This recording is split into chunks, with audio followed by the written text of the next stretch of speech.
কুরবানিকে যথাসম্ভব কষ্ট থেকে বিরত রাখবে। এখানে একটা কথা না বললেই নয়, সেটা হচ্ছে যে জবের পরে আমরা চুরির আগা ক্লাসে ঢুকাই দেয়, এটা কি নিষেধ। বিশেষ করে যারা কাটা গেছে এদের দাবরটাই বেশি, এটা করা নিষেধ করি আছে, এটা করা যাবে না। একটু ধৈর্য ধরতে হবে যাতে নীরবে সে শান্ত হয়ে যায়, এরপরে চামড়া খুলতে হবে। আল্লাহ রাসূল সাল্লাল্লাহু আলাইহি ওয়াসাল্লাম বলেন, তুমি কি প্রাণীটিকে কয়েকবার মারতে চাও, তুমি তাকে শোয়ানোর আগে ছুরি ধার দিলে না কেন? হাজারিন, আমাদের কুরবানির মূল বিষয় হলো আল্লাহর তাকওয়া।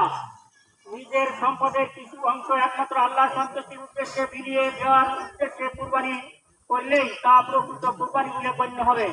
আল্লাহ পাক রব্বুল আলামিন বলেন, লা ইয়ানালুল্লাহু লুহুমুহা ওয়ালা দিমাউহা ওয়ালাকিন ইয়ানালুহুত তাকওয়া মিনকুম।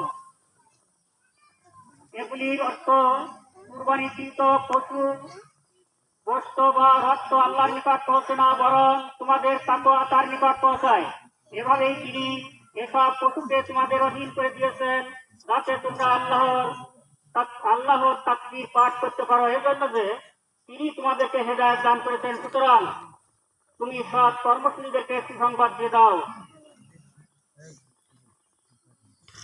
আমরা অনেক সময় কুরবানি করতে যে পরিবেশ দূষিত করে ফেলি, কুরবানির পশুর রক্ত, ময়লা ছড়ানো ইত্যাদি যেখানে সেখানে ফেলে রাখি, অথচ আমাদের আশপাশের মানুষ, প্রাণী বা পরিবেশকে নষ্ট করা হয়।